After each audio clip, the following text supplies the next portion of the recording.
ഞാൻ ഒരിക്കൽ കൂടി ഞാൻ ആജ്ഞയിലേക്ക് പോവുകയാണ്. ആജ്ഞ, ഞാൻ ആദ്യം ചോദിച്ചത് അതായത് ടീച്ചിയുടെ കൊലപാതകത്തെ പറ്റിയുള്ള വാർത്തയെക്കുറിച്ച് അതിന്റെ വിവരങ്ങളാണ്. എന്താണ് ലഭ്യമായിട്ടുള്ള കാര്യങ്ങൾ? എറണാകുളം സ്വദേശി മഞ്ഞുമ്മൽ സ്വദേശിയായ DTK വിനോദാണ് ഇന്നലെ അതിദാരുണമായിട്ട് കൊല്ലപ്പെട്ടത്. ഇന്നലെ വൈകുന്നേരം 7 മണിയോടെയാണ് സംഭവം. ടിക്കറ്റ് എടുക്കാതെ കയറിയ ഈ ഒഡീഷ സ്വദേശിയായ രജനീഷിനെ ടിക്കറ്റ് എടുക്കാത്തതിനെ തുടർന്നുണ്ടായ തർക്കത്തെ തുടർന്നാണ് വിനോദിനെ രജനീഷ് ട്രെയിനിന്റെ വാതിൽ നിന്നിരുന്ന വിനോദിനെ പെട്ടെന്ന് തെള്ളിയിട്ടത്. ഇതേ തുടർന്ന് വാക്കുതർക്കമുണ്ടായി. ഇയാൾക്ക് നേരത്തെ തന്നെ മദ്യപിച്ച് ബഹളമുണ്ടാക്കിയിരുന്നതായും യാത്രക്കാർ പറയുന്നുണ്ടായിരുന്നു. ഈ ഒരു സാഹചര്യത്തിലാണ് വിനോദുമായി തർക്കത്തിൽ ഏർപ്പെടുന്നതും അതുപോലെ ഈ വിനോദിനെ പുറത്തേക്ക് പെട്ടെന്ന് പ്രകോപനമുണ്ടായി പുറത്തേക്ക് പെട്ടെന്ന് തള്ളിയിടുകയും ചെയ്യുന്നത്. പിഴയടയ്ക്കാൻ ആവശ്യപ്പെട്ടിരുന്നു. ഇതിനുണ്ടായ വിരോധമാണ് കൊലപാതകം നടത്താൻ പ്രേരണയായത്. കൊലപ്പെടുത്തണമെന്ന് ഉള്ള ഉദ്ദേശത്തോടെയും കരുതലോടെയാണ് തള്ളിയിട്ടതെന്നാണ് FIR രജിസ്റ്റർ ചെയ്തിരിക്കുന്നത്. തൃശൂർ വളപ്പായ ഭാഗത്ത് വെച്ചിട്ടാണ് ഈ സംഭവം ഉണ്ടായത്. ഒരു TT ട്രെയിനിൽ നിന്ന് വീണുവെന്നും ഇത് RPFന്റെ ഒരു മെസ്സേജ് കിട്ടി. ഇത് പാലക്കാട് സ്റ്റേഷനിലേക്ക് കൈമാറി. പാലക്കാട് വെച്ചിട്ടാണ് പ്രതിയെ അറസ്റ്റ് ചെയ്തത്. ഇന്ന് TT വിനോദിന്റെ പോസ്റ്റ്മോർട്ടം നടപടികൾ നടക്കുന്നുണ്ട്. തൃശൂർ മെഡിക്കൽ കോളേജിൽ വെച്ച് നടപടി പൂർത്തിയാക്കിയ ശേഷം വിനോദിന്റെ സ്വദേശമായ മഞ്ഞുമലിലേക്ക് മൃതദേഹം കൊണ്ടുപോകുന്നു എന്നാണ് അറിയാൻ കഴിയുന്നത്. ഈ തർക്കമാണ്, അതായത് എറണാകുളം പട്ന എക്സ്പ്രസിലെ S11 കമ്പാർട്ട്മെന്റിൽ വെച്ചിട്ടാണ് ഈ സംഭവം ഉണ്ടായത്. ശരിക്കും അതിദാരുണം എന്ന് വേണം ഈ സംഭവത്തെ പറയാൻ. ഒഡീഷ സ്വദേശിയായ രജനീകാന്ത് എന്ന ആളാണ് പ്രതി എന്നാണ് അറിയാൻ കഴിഞ്ഞത്. എൽദപ്പോൾ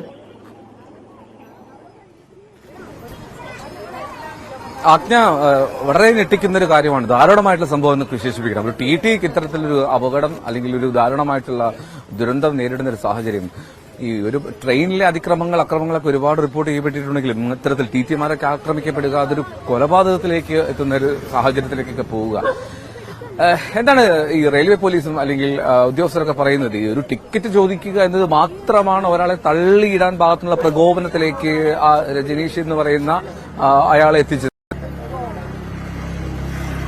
ടിക്കറ്റ് ചോദിച്ചുള്ള പ്രകോപനം മാത്രമാണ് എന്തപ്പോൾ ഇതില് പോലീസ് അങ്ങനെ തന്നെയാണ് പറയുന്നത്. കാരണം വിനോദ് വാതിലിനടുത്ത് വെച്ച് ഈ S11 കമ്പാർട്ട്മെന്റ് വാതിലിനടുത്ത് വെച്ച് തർക്കമുണ്ടായി എന്ന് യാത്രക്കാർ സാക്ഷ്യപ്പെടുത്തുന്നുണ്ട്. അത് മാത്രമല്ല, ഇയാൾ നേരത്തെ മുതലേ ട്രെയിനിൽ TT പറഞ്ഞ് ഈ സംഭവം ഉണ്ടാവുന്നതിന് മുമ്പേ തന്നെ ഇയാള് ഒരു നാട്ടുകാരുടെ അറ്റൻഷൻ നേടിയെടുത്തിരുന്നു. ഇങ്ങനെ മദ്യപിച്ച് ബഹളം വെക്കുന്ന ഒരു സാഹചര്യം ഉണ്ടായതോടെ ഇതിലൂടെ അങ്ങനെ ആളുകൾ ശ്രദ്ധിച്ചിരുന്നു. ഇയാള് കുറെ നേരമായി ബഹളം വെക്കുന്നു എന്നുള്ള ഒരു ഇവര് റെയിൽവേ പോലീസിനെ അറിയിച്ചിട്ടുണ്ട്. ഇയാളെ പ്രത്യേകിച്ച് യാത്രക്കാർ തടഞ്ഞു വെക്കുകയായിരുന്നു ചെയ്തത്. യാത്രക്കാർ തടഞ്ഞു വെച്ച ശേഷം തുടർന്നാണ് പാലക്കാട് പോലീസ് സ്റ്റേഷനിലേക്ക് കൈമാറുന്ന സാഹചര്യം ഉണ്ടായത്. മുൻപ് ഉണ്ടായത് പക്ഷെ യാത്രക്കാർക്ക് നേരെയാണ്.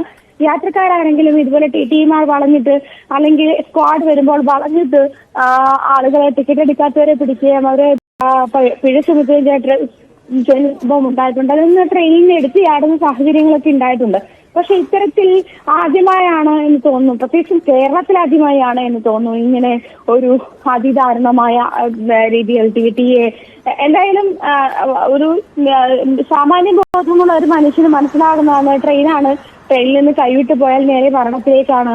അതല്ലെങ്കിൽ അങ്ങനെ ഒരു സാഹചര്യം ഉള്ളപ്പോൾ തന്നെ ഒട്ടും കരുതലില്ലാതെ ഒരു മനുഷ്യനെ തള്ളി റെയിൽവേ ട്രാക്കിലേക്ക് ഇടുക, അയാൾ ട്രെയിൻ കയറി മരിക്കുക, അങ്ങനത്തെ ഒരു സാഹചര്യമാണ് ഉണ്ടായത്.